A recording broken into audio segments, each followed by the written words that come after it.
Station right now and just let the race come to them. No sense in burning up the tyres at this stage of the race. Still 18 laps to go. Yeah, Alex Rins was the fastest man once again on that last lap. He's running the soft front and the medium rear tyre. Expect him to come good in the end of the race. A little bit wide there for Joan Mir as he comes under pressure from an air Bastianini. But yeah, we're in a bit of a holding pattern at the moment. Bastianini really pushing the front into turn 9 there as he looks to get on terms with the 2020 world champion. Fabio Quartararo is still in 9th place. He's the sole real contender for Yamaha. Frankie Morbidelli didn't get a good start at all. He's down outside the points in 16th. Yeah, a bit of a horror show as well on the opening night here for Jack Miller. It hasn't gone his way at all. Excellent qualifying last night, 4th place. He's been relegated down to 14th. In fact, he's just been passed by both Miguel Oliveira and Marco Bezzecchi. I'm not sure if it was a mistake recently from the Australian, but not going according to plan at all for Jack Miller. It didn't go his way here in the 2 Qatar races last year, of course, and all the gossip and speculation about his future place in the factory Ducati team with hungry young riders like Martin and Bastianini already making public declarations. We want Miller's ride. Here's a bit of Ducati power, a bit of year-old Ducati power, trying to blitz past a Suzuki. What? A Ducati can't blitz by a Suzuki on the start-finish straight here in Qatar. That just shows you clear evidence there visually of how good the Suzuki is this year, engine-wise, aero-wise, and that drive they get off the final corner. You would not have seen that over the last few years of Ducati not able to outdrag a Suzuki down this 1 kilometre start-finish straight. Brad Binder's gone past Marc Marquez crucially as well. Brad Binder up into 2nd place. That is not what we expected him to say. Bastianini's having another look. This time he is going to get it done on Joan Mir, who's eased aside into turn 4. Bastianini on the move. He looked like he was getting a little bit impatient behind Joan Mir. He's now made the move. Binder up into 2nd place. KTM have never even had a top 6 here in La Salle. It's been a bit of a bogey circuit since they entered the MotoGP World Championship back in 2017. Now, has Marquez gone in hot here on the brakes into the first corner? It looks like he has, yeah, gone in way, way too hot. He was never going to stop that. Thankfully, he didn't lose the front, took the front, just knew that release the brakes, run wide, take your punishment, and then try and recover the lost place. So Binder didn't have to work for that one, but he's up into 2nd and looking strong.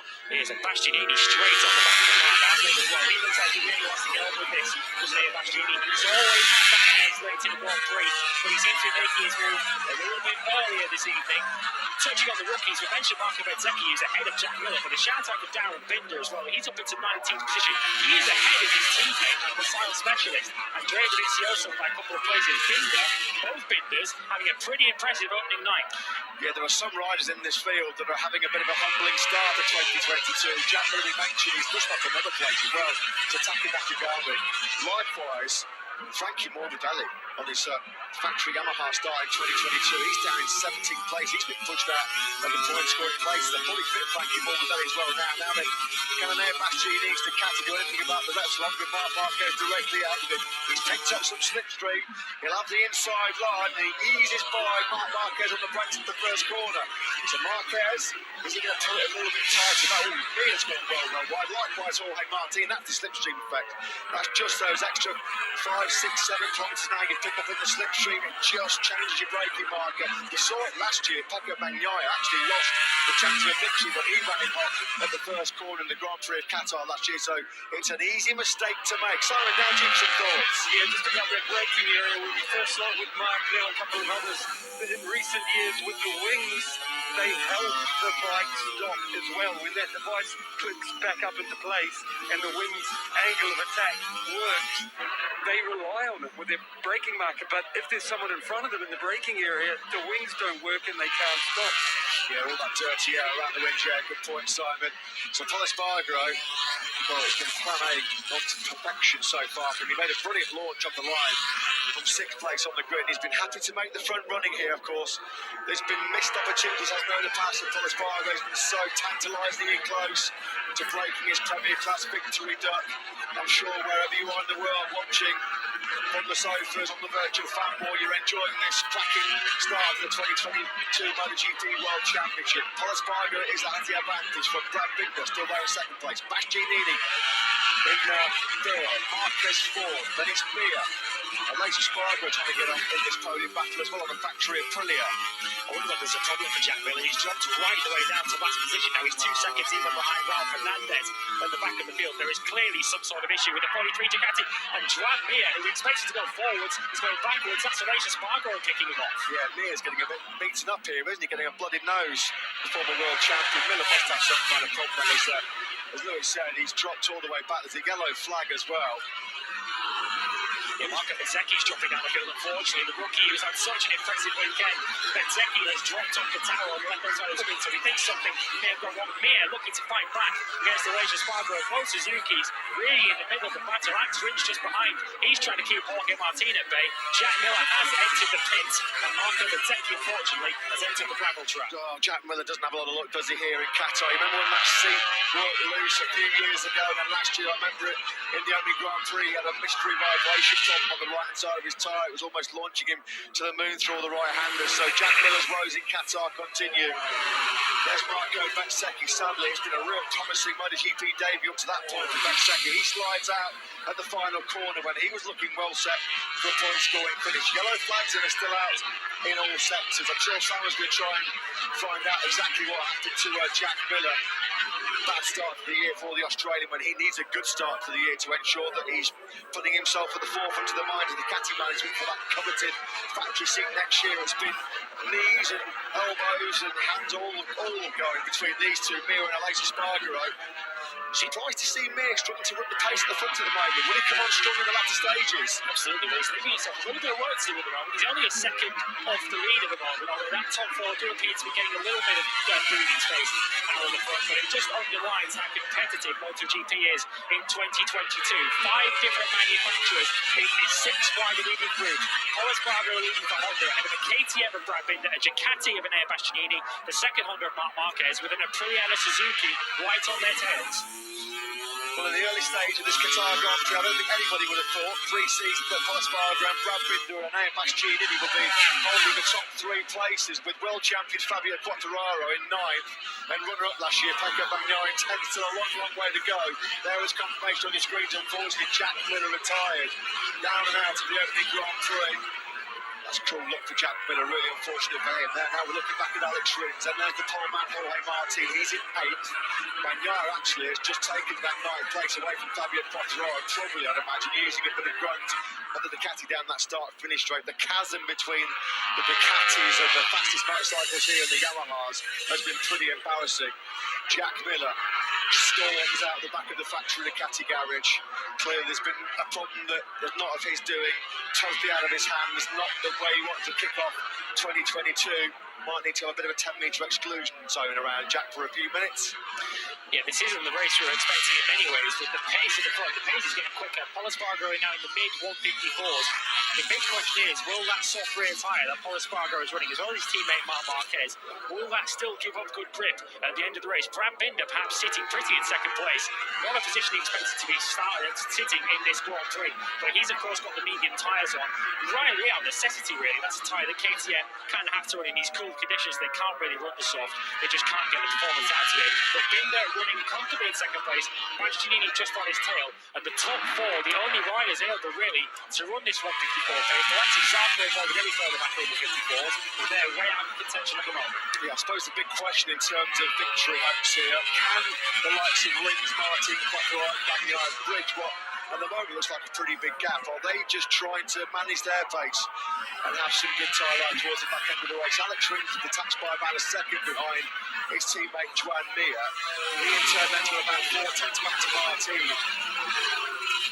Start of lap number 10 then, and we're starting to get some real hot laps coming in now. The pace is hotting up. Paul Espargaro set the fastest lap of the Grand Prix. Right behind him, Binder bettered that, and then a Lazy Spargo, who's always been confident in his race pace on the factory of Aprilia. The pace then drops to a 1:54.465. It is the fastest man on the circuit. Yellow flag in sector 1. So who will be lost in the first sector, or should we just run wide going into that first corner? Let's go down to Simon Crayford briefly with some news on Jack Miller. Simon. Yeah, guys, I can't get the official reason for Jack stopping, but I believe I heard him say a cuss word and the word electronics. That's really cruel for Jack Miller. No wonder there's a cuss word. Alex Marquez, well, Honda have found some front-end confidence for their riders this year. They've certainly made it a more rider-friendly, a bit more margin for error on that RC213B, but sadly that's Alex Marquez's third crash of the weekend. His opening Grand Prix of 2022 comes through a premature ending as well, when he was fighting just outside of the top 10 with Miguel Oliveira. Cast your minds back to pre-season testing when Williams and Panther this year. We thought, and with good reason, that KTM were in a world of trouble. They seemed in all sorts of problems back in pre-season testing, which just underlines what an incredible performance Brad Binder is putting in here to run in second place. He's losing a little bit of ground on his back to Paul Espargaro, and he's been pretty comfortable. He's put a bit of time back in this third sector now on the back. But KTM seemed in a world of trouble back in pre-season testing. They made a step forward at the Mandalika test, but we never thought that we'd see Brad Binder not just running second, but keeping Paul Espargaro really well and truly within range. Paul Espargaro right now looks everything the rider he wasn't last year. It all looks quite easy, it's all smooth, it's all clean. Last year it was like a bucking bronco. I mean, how many times did that motorcycle send him into orbit, send him over the moon? They're all now trying to get the switches on. They switch the mappings to try and maybe preserve a bit more tyre life as we get into the second half of this Grand Prix. Marquez has just fired in his personal best lap of the race, a 1:54.643. That put him about a tenth clear of the three ahead of him. Paul Espargaro, Binder and Enea Bastianini, they all exchanged 54.70. Yellow flags out again in sector one. We'll keep an eye on that. Miguel Oliveira looks like he's dropping down the time speeds. Yeah, I think it's the KTM, unfortunately, who's gone down. So a bit of a mixed night then for KTM. Here is Miguel Oliveira. Looks like that's on the outside of turn one. Well, he was so up and down last year, Miguel Oliveira. He said coming into this 2022 season he had to have a lot less spikes, be more consistent, flat line on his performance. He's down at turn one, unfortunately. This just continues. It's horrendous run. He scored just 9 points in the last 9 races of last year with 4 DNFs. And unfortunately, he's kicked off the new year in the gravel track as well. Far from the ideal start for Oliveira, and kicking him while he's down, of course. His teammate Binder locked in the fight for the victory, still hunting down Paul Espargaro. Yeah, the Suzukis are starting to go into this. Joan Mir has now joined his leading group in the 154s. He's just about matching his leading group, being headed by Paul Espargaro. We're on board now with Marc Marquez, trailing Enea Bastianini. Marc Marquez, as Matt said a moment ago, setting his personal best lap of the race last time around. It's difficult to know at this stage whether Marc Marquez is just sitting pretty in fourth place. He seemed to want to talk his chances down over the course of the weekend and challenging for the win and for the podium. It's pretty clear at this stage, half distance in his MotoGP race, that Marc Marquez is well and truly in the podium battle. But is he just holding fire low and keeping his powder dry in fourth place, or does he have more to offer? And what's pretty clear is the improvements that we knew had come from HRC. The powerhouse like Honda were never going to take the last couple of years lying down, were they? There's Nadia Palavini, of course, the boss of the Gresini team, the widow of the late former 125cc world champion Fausto Gresini, fantastically carrying on Fausto's legacy here, forming the MotoGP team. That's Pecco Bagnaia, and who's he taking out? Oh, dearie me, friendly fire. 2 top factory Ducatis out of the opening Grand Prix of the season. We're going to have to look at that one on the replay. They can't believe it. What a disastrous night for the Ducati Lenovo team. Jack Miller already out and bitterly frustrated and angry. And now Pecco Bagnaia, he runs over to console Jorge Martin. That looks like then Bagnaia was the guilty man. He apologises to Jorge Martin. Jorge Martin looks like he takes it on the chin.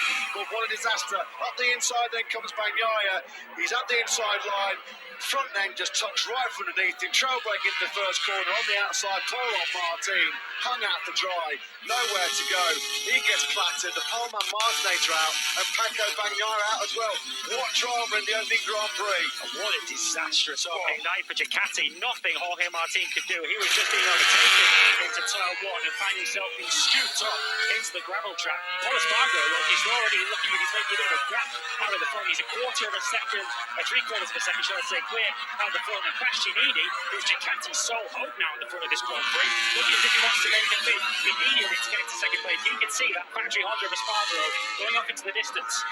The highs and lows, the ups and downs of Grand Prix motorcycle racing. Ducati last year finished 2021 jubilant, joyous. They took their first ever podium lockout in Valencia in their Grand Prix history since they arrived back in 2003. It's been a start to 2022 they'll want to forget very, very quickly. No Miller in action, no Bagnaia in action.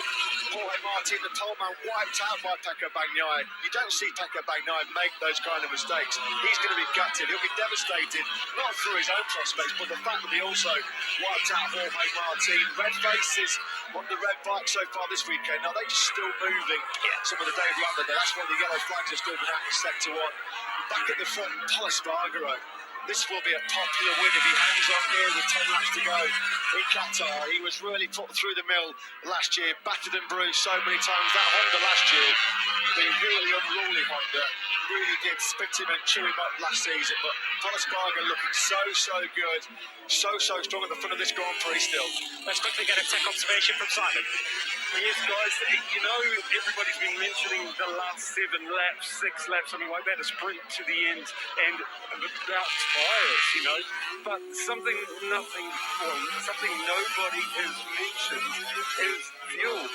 This track, these bikes, you know, the amount of full throttle they use and the tank size, they can't get the whole way on full power. So the teams have to cut it back at a certain point, and the most popular one last year was give it full power at the beginning until they settle in, you know, to get in your race position. Then switch it down to low power to do the race till they know they've got enough fuel to turn it back up to full power and fight at the end.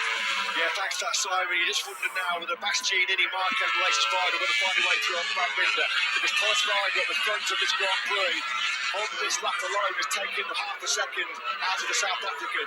Pol Espargaro in the groove as he has been right from the get-go in this Grand Prix. Van Binder just struggling a little bit forward grid. We come down the start-finish straight now. There's nothing wrong with the top speed of the KTM. We know that. We saw it in Mugello last year. But Bastianini sweeps on through. Beast mode engaged yet again. He knew he had to make that move. You can see Pol Espargaro just starting for the bit of daylight at the front. He runs a little bit wide. He cuts it back, chops Van Binder's nose off as they sweep through the turn 2. But Bastianini gets the job done. He's up in the second. Exactly what he needs to do. Whoever would have thought on the opening night of the 2022 season that all of Ducati's hopes would be pinned on the shoulders of Enea Bastianini on their 2021 bike with the Gresini team, who of course have gone fully independent once again for this season. Bastianini now has clear tarmac ahead of him. He's got a second of tarmac to try and make up. Can he now close the gap on Pol Espargaro? And crucially, can Marc Marquez quickly make the move? Bastianini wide, he's just going to hold it. Marc Marquez looking to take advantage too, but Bastianini really pushing on now. He knows he needs to close this gap. Yeah, big moment there on the front end for Enea Bastianini going into turn 6. He ran it a little bit wide, but he was able to keep it sunny side up, thankfully for his sake. Well, this is, of course, the proven Ducati from last year. It was a motorcycle that was the best Ducati I think we've ever seen since they came to the championship back in 2003. They're armed with data from 2 races here last year, a bunch of pre-season testing as well. So, Enea Bastianini are still, of course, doing an amazing job. But you can just see perhaps some of those other Ducatis, the GP22s, they're not quite at the level yet. They'll get there, I'm sure, of what the proven GP21 is. I've got to say, though, Bastianini is still wringing his neck. He's still riding out of his skin. Absolutely awesome job. Can he find a way to get back on Pol Espargaro, though, who still leads by about 1.3 seconds as we come into the final sector on this lap 14. Yeah, much of that lap lead that Bastianini lost, those 3 tenths in that second sector where he ran right in turn 6. He has started to chip away back at it over the course of the rest of the lap. And how big a role is tyre choice going to play as the Gresini team urge their man on? Bastianini across the line, he does close the gap. He was slower on the lap overall, but having dropped the lead to 1.4 seconds in sector 2, he pulled 3 tenths back in the second half of the lap. Pecco Bagnaia, the pre-season title favourite, no points for the factory Ducati team for the only Grand Prix of the season. Here's another look on board with Jorge Martin, and you're about to see Pecco Bagnaia slide into view. Yeah, this is going to be a peeps Pecco, isn't it? He's going to be really angry with himself, first and foremost, that he made the mistake and then wiped out the innocent Jorge Martin. Nothing that Martin could do about that. He's one of the nicest guys in the paddock, Pecco Bagnaia. He's not a dirty rider. He's not a rider that makes those kind of rash mistakes. It can happen, though, when you're on the limit, when everybody's as fast as what they are in modern-day MotoGP. Even the very best can get caught out. Unfortunately, Jorge Martin involved as well. This is going to be an emotional podium podium potentially for Enea Bastianini. This was Fausto Gresini's dream. He put all the foundations in place to bring back his own team in this MotoGP World Championship. Bastianini said pre-season his dream was to win a Grand Prix in MotoGP to honour Fausto's legacy. He's doing Fausto proud right now, that's for sure. Just very quickly, Simon, your view on that incident between Bagnaia and Martin? Yeah, we know what happened, but I think Jorge was rather lucky. He might be sore tomorrow, but a little bit further into the turn with his knee on the ground, that bike in the side, that really hurts enough to put you up for a few races. Yeah, fortunately, all appears to be okay. We'll keep an eye on that. Any news we get on Jorge Martin, we will let you know. And Bastianini then has got into his rhythm. He's starting to close that gap bit by bit now, and he's now starting to pull out a little bit of a lead over Brad Binder. But once again, we have to say, Brad Binder doing a phenomenal job to still be in the podium places at 2 thirds distance in this Grand Prix is quite exceptional. You rode on board a moment ago with the world champion Fabio Quartararo. He is pretty much in a lonely 8th place at the moment. He is 7 seconds off the lead and simply unable to match the pace of these guys at the front. But Bastianini is starting to motor. He's starting to room for Repsol Honda. That gap now under a second. Fabio Quartararo at the moment, the start of his world title defence is a pretty forlorn one, I'm afraid. He's down in 8th place. You can see Alex Rins there, fair distance ahead of him. He's not coming under any pressure from Johan Zarco. Those two, of course, had a historic, memorable French 1-2 in the Grand Prix of Doha last year. That's not going to be history repeating itself. Paul Espargaro trying to create some history. This is 136 MotoGP start. He's never had a single win. There's been close calls, there's been close moments, but he's never going to have a better chance of winning in the Premier Class. He came to this team to do this. He said last year it was a dream come true to ride in these colours. He said you have to win when you ride for Repsol Honda. He's 6.5 laps away from proving so many people wrong. I think there were doubters that didn't think Paul Espargaro had it in him. They didn't think he had this resolve. They didn't think he had this speed. But here he is, putting up a stunning fight here in Qatar, and he's well on course to win the opening Grand Prix of the season. Yeah, he's just holding that gap at the moment on this lap. It started the lap at 0.9 of a second. You can see 0.8 on the left-hand side of your screen. But time will soon run out for Enea Bastianini if he doesn't make serious inroads over the course of this lap. Sector 3 clicks up now. It is 8/10 of a second. So Bastianini is starting to close in. But another rider with good late race pace is Aleix Espargaro. He's hot on the heels and up the inside, is he? No, not quite, of Marc Marquez. But that Aprilia that impressed us through pre-season testing is living up to billing. Yeah, Marc Marquez has got big bother here, hasn't he, from Aleix Espargaro. It just looks like at this stage of the Grand Prix, Marc Marquez has not got anything for his teammate Paul Espargaro or Enea Bastianini. He'll still have his eyes on third place, I think. Here comes Aleix Espargaro. There's nothing wrong with the top speed of that factory Aprilia as well. Can we see the Espargaro brothers seem to be fighting together for the podium? Big line from Enea Bastianini, a quarter of a second quicker as Marc Marquez runs wide. He just about gets it back across to the right-hand side of the track to hold off Aleix Espargaro. But we are potentially looking, it's a bit early to be saying this, of course, but we are potentially looking at an Espargaro family double on the podium. Brad Binder's not going to give that away too easily. He's still holding his own in third place. But Aleix Espargaro is one of the fastest riders on the track. He's still in the 154s. But Bastianini, who's without precious with age man, he's still doing mid-154s on lap 16 of this Grand Prix. 154.5 last time around, a quarter of a second quicker than the leader. It's only ever happened twice before in Grand Prix history, two brothers sharing a podium. There's been no brothers on the same podium in MotoGP since Nobuatsu and Takuma Ryoki at Imola back in 1997, 25 long years ago. We're about to see that amazing feat here.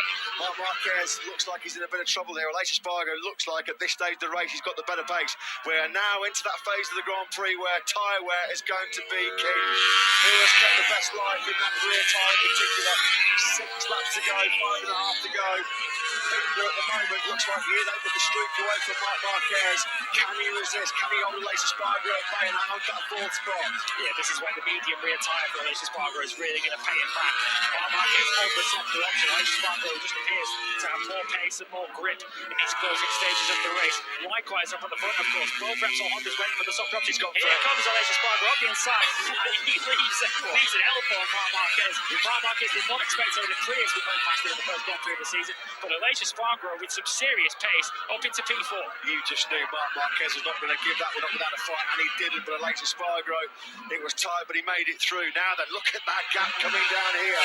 Enea Bastianini, we talked about it so many times last year. He was the master of tyre preservation. How many times did he come from so far back? He's just set the fastest lap of the Grand Prix at 1:54.338. It's very much game on here now in Qatar. Paul Espargaro is quickly being reeled in here by the impressive Italian.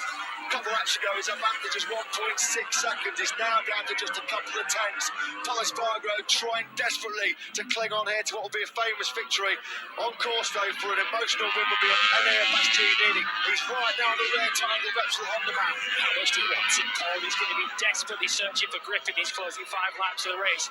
And this is a symbol of just how competitive and just how deep the talent pool is in MotoGP. The first Grand Prix of the 2022 season, and we have 2 riders battling it out for their maiden Grand Prix victory in the class. Yeah, now he's going to try and use a bit of Ducati power, or will he try and attack before turn 16 and then try and fire away from Paul Espargaro? I wonder what's going through the minds right now of the likes of Pecco Bagnaia and Jack Miller. This is the bike they rode so brilliantly well last year. They're both out of this Grand Prix. The bike that they get last season, not through choice of course, is potentially on course to win the season-opening Grand Prix here in Qatar. They come through the fast right-handers. Paul Espargaro still standing firm. A bit of a twitch there on the front end for Bastianini. This is all about your rear tyre choice now, and it looks like with that medium compound on the rear of that Brazilian Ducati, it's better in the hands of Bastianini. Will he attack at turn 15? No, he's not going to take the big risk. It just looks like now it's a matter of time before he hits the front. Bide his time, be patient. He's got the better speed at this stage of the race than Paul Espargaro.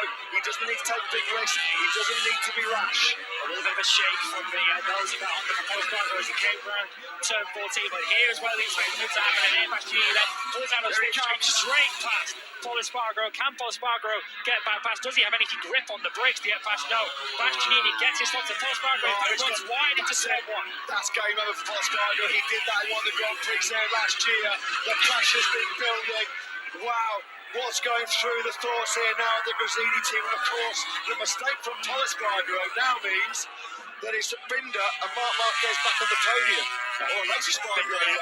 Binder's in second. Paul Espargaro's got back on in third. He's just managed to hold up his brother, but yeah, the Binders could seem to be battling it out for the final podium position. The Suzuki challenge just hasn't materialised. Mir and Rins running solidly in the low 155s. They are closing in. Mir's closing in on the back of Marc Marquez, so we could see those two battling for fifth position, but this is the battle for the lead, and Enea Bastianini 4 laps away from history. Well, Honda said they found some horsepower in the winter. They clearly have. That's all though about the drive as well that you get off that third gear final corner. Paul Espargaro was desperately trying to resist. He just got a bit of slipstream behind Enea Bastianini, a bit of dirty air as well. He runs in hard. That looks like it might be victory hopes over. Still on course for potential top 3. A great way to start the year for Enea Bastianini. It's in his hands now. What an emotional win this would be. Oh, this team was set up by Fausto Gresini before he tragically lost his life just over 1 year ago to COVID-19. I'm sure Fausto is looking down now and being so proud of what he left behind. His widow down there in pit lane, she can barely watch the action. And Enea Bastianini on course for what would be a truly emotional, remarkable win. What a way to kick off 2022 in MotoGP.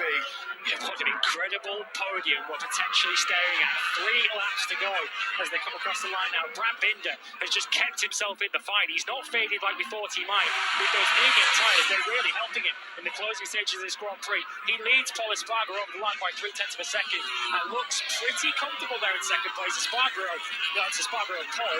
He's soon looking in his looking over his shoulder for his older brother, Aleix Espargaro. Can Aprilia still find their way onto the podium in this season opener? I'll be gobsmacked if there's any fingernails left in that Gresini garage right now, because this is real tense stuff.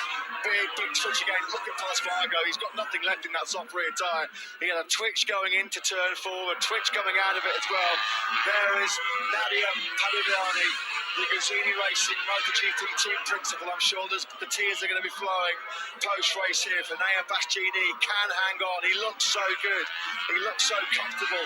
What a start Ducati having to make it here as well. This was a guy that only won 5 races in his Moto3 career. He went on to win the Moto2 World Championship, and a new star is being born and created right here now. What a night as well for Red Bull KTM Factory Racing, with Brad Binder on course to take a podium. A dream start for new team manager Francesco Guidotti. Absolutely. This was a circuit that historically has never suited KTM. As mentioned, they've never been in the top 6 here in the Moto GP race. But Brad Binder, a cracking qualifying lap yesterday to put himself on the 3rd row of the grid. A brilliant start to get himself away with that leading group, and he has stuck around throughout the course of this Grand Prix. Paul Espargaro just scrabbling the grid, unable to really make a challenge. But this is the rider that they're all trying to catch. And Enea Bastianini continuing to lap pretty solidly in the 155s. Brad Binder was actually quicker than the leader on that last lap, but not enough at the moment to close in that lead, 1.3 seconds. Yeah, Paul Espargaro attacked, didn't he, on that soft rear tyre, trying to make the gap and then hoping he could manage it towards the latter stages of the Grand Prix. It hasn't quite worked out, although at the moment he's hanging on to the podium. He's coming under pressure though from his older brother. Paul Espargaro, there's a bit of bragging rights at stake here, as well as 16 points. Brad Binder looks secure in second. This man looks really good. Bastianini 1.2 seconds clear. The race-winning challenge, the podium challenge we thought was going to come from Mir and Rins, it hasn't materialised at all. Likewise, Fabio Quartararo at the moment in 8th place, and he's coming under attack from Johan Zarco behind him. In fact, Zarco on the Private Ducati has just set a personal best lap of the race. A 1:54.6, that was 8 tenths faster than Fabio Quartararo. So Quartararo actually might lose that 8th spot and drop back down to 9. Absolutely, they're chasing it opening night for the reigning world champion. One of the battles I think we will be seeing on this final lap is between the two Espargaro brothers. Here they are, Paul Espargaro running in 3rd position, but Aleix Espargaro is one of the few riders in these closing stages able to still lap in the 154s. Paul Espargaro has just got nothing left in that soft rear tyre. We just saw him there coming out of turn 6 on the gas. It was like a bucking bronco, bouncing and pumping. He's just now hanging on for dear life, trying to hope that that soft rear tyre hangs in there, and he hopes behind him. The tears are already flowing. We can't underestimate just what a special moment this will be in the history of the MotoGP World Championship. Fausto Gresini was one of the most long-serving and loyal members of this MotoGP World Championship. He had teams in Moto3, teams in Moto2, teams in MotoGP. He loved and lived for racing. And there is his wife, Nadia, looking on, and she is about to see Enea Bastianini, a man who, of course, was given his big break in World Championship racing by Fausto Gresini, a man who he had faith in, a man who he believed in. And now that faith and belief is being repaid big time.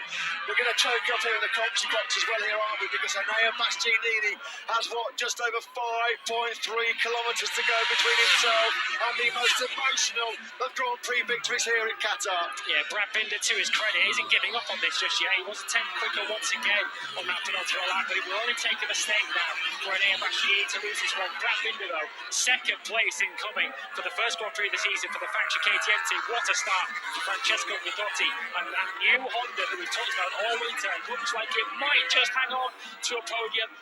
Paul Espargaro's got 0.4 seconds in his pocket over his older brother Aleix, and Marc Marquez still holding firm ahead of Juan here. He doesn't appear to have enough to close in for 5th position. You can see there the team views on the left-hand side of your picture. Enea Bastianini now coming through this 2nd sector. I don't think Brad Binder's going to be close enough to try and deny him this famous victory. It looks like as well Paul Espargaro's going to hang on for 3rd place. Great job by him on the Repsol Honda. It looks like he's, well, he gets on that soft tyre, but it's all about one man and one team. Enea Bastianini on the Gresini Racing Ducati, the year-old GP Ducati 21. He threatened this when he topped the timesheets. He topped the leaderboard in that official testing to plan. He said all along, this new bike is capable of winning. I can fight for the championship on this bike. I'm not sure too many people believe him on that Euro motorcycle, but here he goes, on course, well set to win the opening Grand Prix here in Qatar. Yeah, Binder's closing in on this final lap. He It's down to 6/10 of a second that lead, so Binder is just keeping the Gresini team sweating right the way down to the checker flag, but only 2 more corners to go. Enea Bastianini just needs to keep it smooth through turn 15 and only turn 16 to go for a hugely emotional victory and a historic occasion for the Beast. Wow. Binder's closing. Binder is closing, and Enea Bastianini's got to be careful here. They come out of the final corner. Enea Bastianini surely on course for a famous victory. The Beast reigns supreme in the Middle East. What an emotional victory for Enea Bastianini and the Gresini Ducati team. Emotional scenes rounding down in that garage. Congratulations to Brad Binder. He takes second to KTM. Paul Espargaro does indeed hang on for third spot. Aleix Espargaro takes fourth. Marc Marquez dropped back to fifth. Mir rounded out the top 6. It's Rins. Zarco did get Quartararo on the last lap. We'll just pause for a moment to soak up these incredible scenes inside the Gresini Ducati garage. Tears start flowing, and you can understand why. What an incredible way to start the 2022 World Championship for that young man, Enea Bastianini. What a tribute to his former team boss at Fausto Gresini, the man who gave him his big break in Grand Prix racing as a Moto3 rider back in 2014. He's a Moto2 World Champion. He looks a great prospect to be a MotoGP World Champion in the future. Great scenes down there. Paolo Ciabatti coming to congratulate Nadia Padovani, Gigi Dall'Igna alongside there as well. Davide Tardozzi. These are unforgettable scenes. Wow, such a pleasure, such a privilege. What an honour to be part of this championship on such an emotional night like tonight.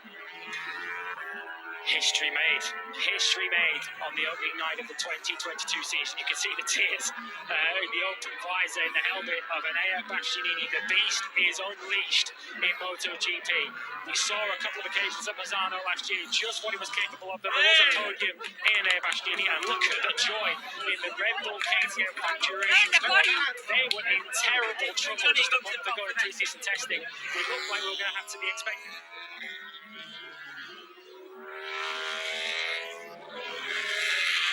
Siapa yang sangka hari ini menjadi milik Enea Bastianini, ya kan? Kita tadi cuma nyebut aja Enea Bastianini luar biasa, tapi kita tidak memprediksi bahwa hari ini menjadi kemenangannya dia. Dan ada Binder di posisi ketiga, dan Pol Espargaro harusnya sih jadi Pol Espargaro.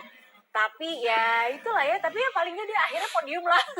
Ya karena kalau namanya berdasarkan hasil private 4, Enea Bastianini itu sebenarnya nggak dapat. Pol Espargaro memang yakin, dan Brad Binder pun yakin dengan race pace-nya. Nah sementara Enea Bastianini ini agak sedikit ragu.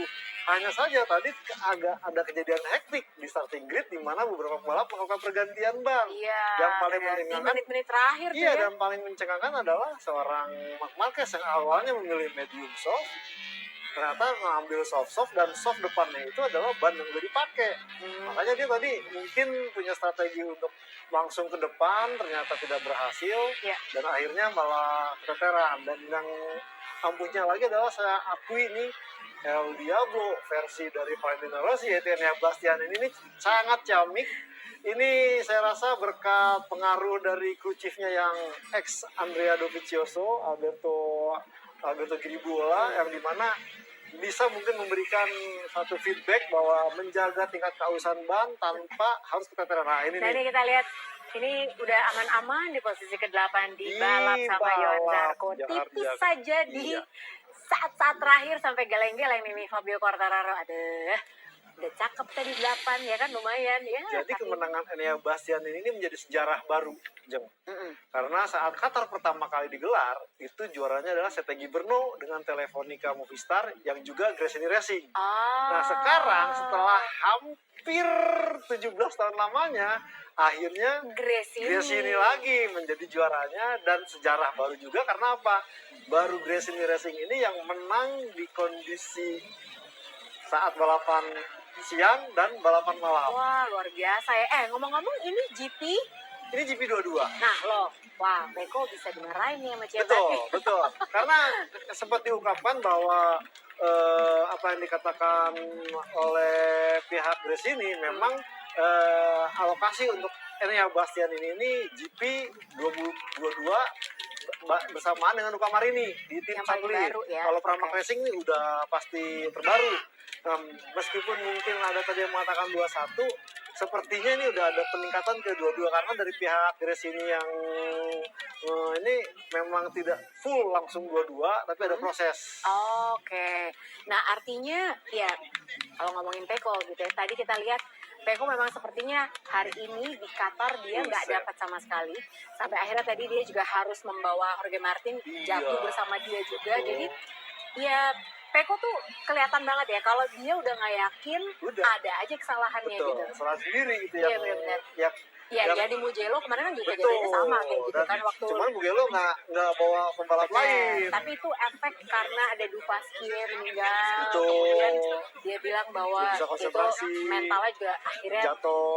kehit juga Betul, gitu ya. betul. Tapi itulah ya Peko tuh memang kurang poker face gitu. Ya, Keputusan setuju. seperti ini dia sangat sangat terbuka gitu Betul. apa yang dia rasakan. Tapi akhirnya benar-benar berpengaruh sama hasil balapannya dia juga. Setuju. Jadi saya malah salut sama Celestino Vietti yang tadi menang di Moto2 Iya, bahwa bener. dia mengakui dia menjaga, artinya mereplikasi apa yang paruh musim kedua Ya. mulai di paruh pertama. Nah sebenarnya Peko harus melakukan hal itu kalau memang Iya. dia pengen serius menjadi kandidat juara dunia. Karena sebetulnya salah satu kekurangannya Peko tahun lalu itu adalah dia mulai dengan sangat buruk sebetulnya Betul. di paruh musim pertama. Musim pertama. Paruh musim kedua dia bagus banget, cuman kan udah keburu abis race-nya. Iya. Nah, jadi harusnya sih dibalik ya, John. Betul nih. Harusnya udah bagus dari pertama Ini nih. juga sih gurunya guru pensiun, nggak ada Itu yang dia. sosok.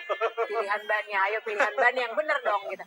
Brad Binder hari ini juga tampil Oke. luar biasa. Dia stay terus, dia konstan dengan pilihan ban medium-medium yang kayaknya memang paling cocok sama KTM itu sih ya. Iya betul. Hari ini dia rapi banget, John. Setuju. Ya. Jadi kalau ini memang salah satu kelebihannya adalah KTM tidak begitu menonjol saat tes pramusim. Ini Nah, memang sengaja Ini juga, jadi mesti cerita nih. Ini Wih. prinsipal perempuan pertama di MotoGP. Nadia Padovani. Nah, jadi ini memang salah satu ya hebat juga nih ya buat Betul. seorang perempuan Betul. jadi tim prinsipal. Iya, karena Luar biasa. kasusnya adalah saat Fausto Gresini meninggal akibat COVID, ini sempat down semua tim Gresini ini. Betul. Apakah harus lanjut atau gimana? Namun kemudian Nadia Padovani yang merupakan istri mendiang ini malah bersikukuh untuk menjalankan terus dan bahkan Diteruskan gitu ya. ya dia dengan istilahnya ya udah biar lebih meyakinkan lagi dia maju menjadi tim prinsipal dan mencatatkan sejarah baru di MotoGP sebagai tim prinsipal pertama di MotoGP. Kita sambil menunggu interview dari Paul Espargaro, penasaran juga sih apa rasanya akhirnya dia masuk podium Masuk juga podium. ya. Nah, kita masih Cuman ya menunggu itu tadi interviewnya. nyaris, padahal kalau menang ini bikin Iya. sejarah baru. Dia ya tampil di Repsol Honda tim pabrikan yang dia pengenin, akhirnya dia bisa mempersembahkan kemenangan. Tapi sayang, Paling tidak sekarang udah kelihatan bahwa Paul Espargaro ini udah beda banget lah gitu. betul. Malah beberapa jurnalis sudah menulis bahwa pokoknya kubu Honda sekarang ini berbeda sekali dengan 2021. Kalau kemarin tuh kayaknya bingung atau mesti Karena ngapain gitu ya. ketergantungan ke satu orang. Bener, karena Iya. semuanya market sentris gitu Betul. kan. Sampai akhirnya sekarang berubah semuanya, malah justru membuat Paul Espargaro bisa mengeluarkan potensinya Ya, gitu. Jadi betul. ya luar biasa bagus ya. Nah ini nih Enea Bastian ini. Enea Bastian ini Luar El biasa. Diablo versi Valentino Rossi. Jadi kenapa John cerita dong? Kenapa kok El Diablo versi Valentino Iya karena Rossi? waktu di San Marino dia coba untuk kejar tidak bisa berhasil. Gayanya pun istilahnya dia start bukan di posisi terdepan Nah tapi dia kita berhasil dengerin depan. komentar dari Paul Espargaro. Running for so long, I'm sure he's still delighted with the podium. He's for Simon in Park Fair, mate. Paul, the pace of that race was awesome, and you set it all the way to the end. I've got to say, you must be disappointed without the win, but you've got to be happy with your debut on this machine that suits you better. Yeah, still I need some more knowledge of the bike. You know, it's the first race of this bike, and things were happening at the end of the race I didn't really expect it, and yeah, it catch me by surprise. But you know, it was not even in the plan to go ahead and push in the front. Actually, strategy was completely opposite. Stay behind. We had some fuel, as everyone, some fuel problems. So I needed to stay in the lead stream for some laps, but I faced in the first positions at the beginning of the race. I felt good. I started to push. The lap time was coming easy, so I decided to push, but yeah, maybe too much. Then I ran out of fuel. I ran out of tires. Overexcitation in the first race. I felt in the top, but it was a good feeling. We are back. And this was a signal that Honda have two strong riders in front, not just one. And this is first time in many, many years that Honda can say that. So I feel very proud. Congratulations, Thank you. Paul. Thank you. First Yeah, time that's in a top job. many years. Emang iya sih ya, apalagi Betul. buat dia, berasa banget. Iya. Kalau Mark Marquez aja, tadi Johnny sempat bilang paceklik kemenangan, apalagi aku, katanya Paul. Ya kan, aku lebih paceklik lagi, lama nih nggak menang-menang. Iya. Sampai posisinya Paul Espargaro nih, rumor-rumor menyatakan bahwa Gonjang ganjing. bisa jadi digoyang sama John Mir, John Mir atau dan bahkan sama Fabio Fabio Quartararo. Quartararo. Jadi memang bahkan Mario Meregali udah sempat bilang ya, Iya. iya sih emang Quartararo ini udah ditawarin kontrak Betul. sama pabrikan lain. Dia udah secara terbuka loh, Betul, tapi betul. dari pihak Yamaha sendiri bilang bahwa mereka yakin bisa mempertahankan seorang Seorang Fabio Quartararo. Quartararo. Ya karena memang sebenarnya di tangan Quartararo Yamaha tuh jadi kayak punya karakter sendiri ya nggak sih? Setuju. Justru yang tadinya kayaknya emang beda nih Yamaha tuh jinak gitu, tapi di tangan Quartararo jadi super Bisa, kompetitif iya. gitu kan. Nah kita dengarkan komentar dari Brad Brad Binder. Binder. Ini memang agak terlalu gak sering di podium. Iya, betul. Jadi kebanyakan ngobrol ya. Kita dengarkan komentar dari Brad Binder berikut ini. Resounding part for me, Brad Binder. Well, Brad, after everything KTM been through with you in the last 12 months, that ride was truly awesome. Tell us how you did that. Today was a great day. All weekend has been really, really good. To start off in FP1 and be first was a bit of a shock. So then I knew we were at a really good level. We had some issues over the weekend, but honestly, I had so much confidence and I felt so good with the bike from the beginning to the end. So I just need to say a massive thank you to KTM. They pulled this one out the bag and, we made such a huge step from where we finished last year. For us to be on the podium in Qatar is insane. Honestly, last year, was the hardest race of the year. So I'm really, really, really happy with the way things went. And for future, I'm definitely looking forward to hopefully a few more podiums. Big congratulations, Brad. Thank you very much. A few more podiums, I don't think that's out of the question at all. Aduh Brad Binder, ini emang gemas ya. Tapi itulah ya namanya MotoGP. Nah ini Brad Binder Posisi start di row ketiga loh. startnya cukup mulus, Mbak. Startnya cakep banget sih. Oh. Iya, cakep. Langsung, Nah, bro. jadi memang kalau posisi start itu kalau bisa dapat row 1-2 itu ideal banget. Betul. Tapi kalau kayak Brad Binder tadi, Betul. kalau Super filter itu iya. super banget. Nah ini juara hari ini Enea Bastian ini. Lisa Grosini, the Cati team, huge congratulations to our new winner, Anea Bastianini with Simon. Anaya, that was unbelievable. I don't think anyone in the paddock is going to forget witnessing that. Tell us how you felt in the race. My feel now it's incredible because I have pushed from the start, but the most important was to save the tire for the end, the end of the race. And when I see Paul to push a lot, I have overtaken Binder during the race. And at the end, Paul was really close to me. I have understand.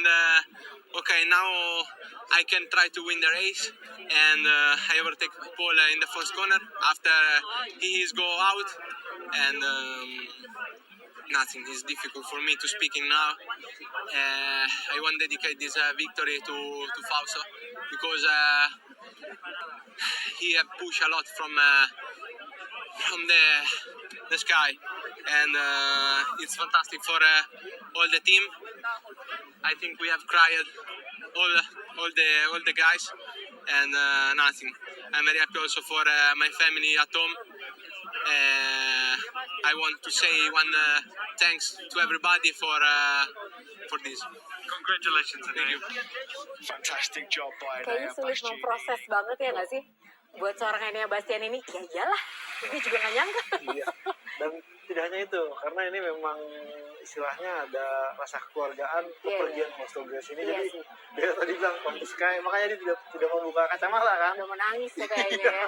Tapi iya sih gitu, ini Grace ini tuh salah satu tim yang lekat sekali rasa kekeluargaan. Betul, ya kan? betul. Ya Ducati aja udah begitu, apalagi ini Grace ini lebih lagi Lebih gitu. lagi, dan kalau kita ingat bahwa Grace ini sempat awalnya kan dekat dengan Honda dan bahkan nyaris menjadi juara dunia 2005 itu bersama Honda. Kemudian Honda mereduksi istilahnya partisipasi motornya sampai Gracie itu kebingungan gimana nih, sampai sempat ikut CRT juga, kemudian berkolaborasi dengan Aprilia dari 2015 sampai terakhir kemarin 2021, dan di 2022 ini Gracie ini kembali memutuskan untuk menjadi tim independen, dan salutnya lagi dia sudah menandatangani kontrak, ikatan kontraknya tuh MOU-nya sampai 2026. Artinya Gracie ini tetap akan ada sampai 2026 ya. Nah ini artinya ini evaluasi yang sangat sedikit pahit ya buat sesi pembuka buat pabrikan Ducati, karena dua-dua ridernya tidak ada yang finish hari ini bahkan ya kan. Miller harus retire awal karena ada isu elektronik. Terus ya udahlah, Pecco juga seperti itu membawa Martin bersama dia juga. Nah Suzuki ini juga kita masih tunggu ya di seri selanjutnya. Ini yang ditunggu-tunggu banget GP Mania, apalagi kalau bukan di Mandalika. Nah, jadi GP Mania, jangan lupa aku mau ngomongin dulu juga nih siapa pemenang quiz QR code berikut ini. Mudah-mudahan Anda yang menjadi pemenangnya hari ini. Ini adalah yang paling kita tunggu-tunggu, tanggal 20 Maret, Pertamina Grand Prix of Indonesia di sirkuit Pertamina Mandalika. Joni, kalau misalnya Joni sempat lihat dong kemarin pramusimnya gimana, ada sedikit intipan nggak? Kita berdua sih akan ke sana loh, ngomong-ngomong gimana, kita akan siaran langsung dari sana insya Allah. Kita berdua diberikan kesehatan, semua kru juga, jadi semuanya lancar. Joni kalau lihat kemarin dari pramusim, tesnya kira-kira Joni membaca ini tuh sirkuit yang cocok buat pabrikan mana? Ya lagi-lagi sebenarnya ini akan menjadi bukti buat Honda, karena kemarin Honda menjadi waktu tercepat lewat Paul Espargaro. Artinya nih Paul Espargaro udah dapat settingan untuk di Mandalika. Nah mungkin yang masih akan menjadi ini adalah justru buat Yamaha, karena Yamaha lagi-lagi agak sedikit kurang begitu meyakinkan. Dan kemarin pun ya Paul Espargaro, Quartararo dan Morbidelli itu mengungkapkan bahwa kondisinya memang ya kemarin itu tidak bisa ideal gara-gara kondisi aspalnya. Nah, aku mau tanya nih sebetulnya di sirkuit Pertamina Mandalika ini, aku kan belum pernah ke sana nih, tapi Joni udah pernah. Tikungan 6 tuh emang ada apa sih?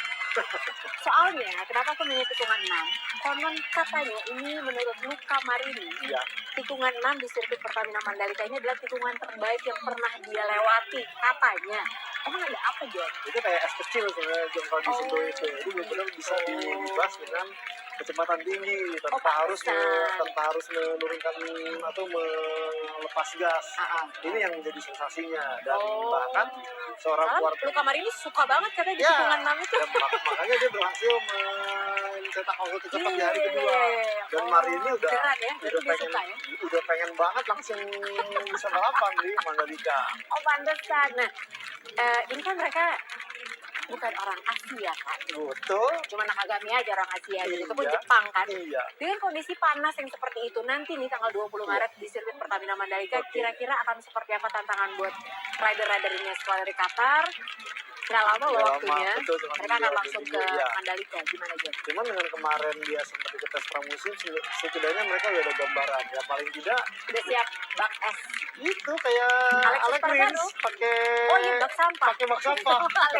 Ketimbang pakaian. Kalau Alex Espargaro masih bawa ini, masih bawa yang pakai karet. Betul. Ya, masih bagus ya. Nah ini enggak, dan ntar mungkin akan ada yang akan jual atau apa yang di Mandalika. Tapi mereka yakin akan masalah hidrasi ini sudah dipikirkan karena memang panas banget, dan mereka akan berusaha ya menjaga setidaknya makan, karena kemarin Joan Mir sempat keracunan makanan ya.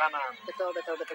Nah ini adalah podiumnya GP Mania hari ini, memang hari yang sangat tidak bisa diprediksi. Ini adalah apa ya, aku bisa bilang kira-kira tahun 2022 ya seperti ini, semua serba tidak terduga, betul. Nah kita akan ketemu lagi tentunya di tanggal 20 Maret. Betul. Dan jangan lupa untuk menyaksikan semua informasi seputar MotoGP di Top Speed setiap hari Minggu pukul 13 waktu Indonesia Barat. Kita akan ketemu tanggal 20 Maret di Pertamina Grand Prix of Indonesia di sirkuit Pertamina Mandalika. Untuk rekan-rekan kami ucapkan terima kasih banyak. Jadi Bilang Mulia pamit, Lucy Reno juga pamit. Kita ketemu lagi tanggal 20 Maret. Selamat malam.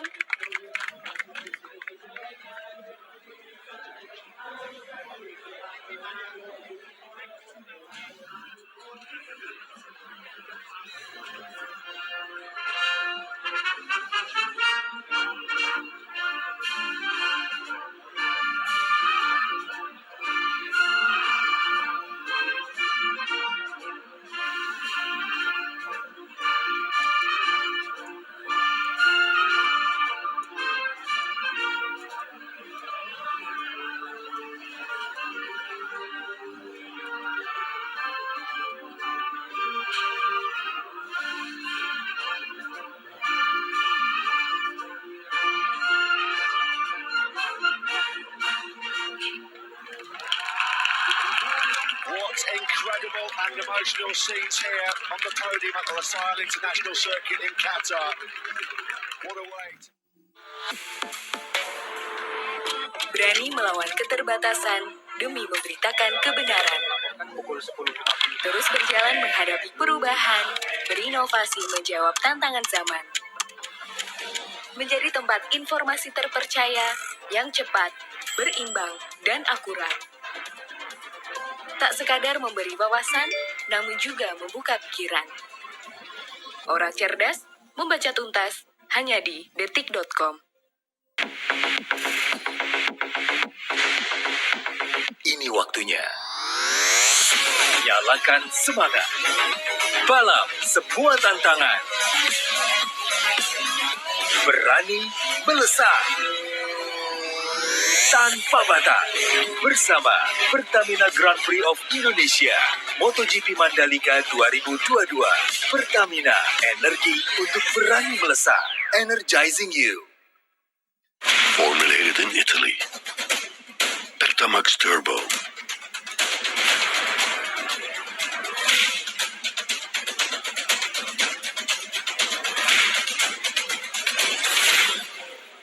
Pertamax Turbo. Ignition boost formula with RON 98. Perfecting top speed. Perfecting acceleration. Perfecting drivability. Pertamax Turbo. Perfection in performance.